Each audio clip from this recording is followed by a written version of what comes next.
కార్తీక పౌర్ణమి నాడు జ్వాలాతోరణం చేస్తారు శివాలయాలలో. జ్వాలాతోరణము అంటే ఇలా ఓ కర్ర ఇలా ఓ కర్ర కట్టి పైన ఒక కర్ర కడతారు. మీ అందరూ జ్వాలాతోరణం చూసిన వారే, ఏదో నేను చెప్పాలని చెప్పడం తప్ప. దానికి ఆవిరి గడ్డి తీసుకొచ్చి కడతారు, దాని మీద నెయ్యి పోసి వెలిగిస్తారు.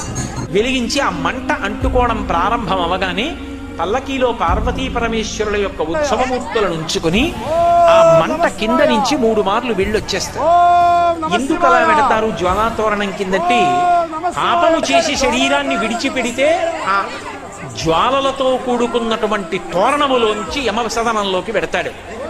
రే ఇక పైన ఇలా పాపాలు చెయ్యి, సద్బుద్ధితో ప్రవర్తించు, నువ్వు అక్కడ వెళ్ళవలసినటువంటి దారుణమైన పాపాలు నీకున్నాయి, వాటిని తీసేస్తాను, నీకోసం నేను వస్తాను సాయం.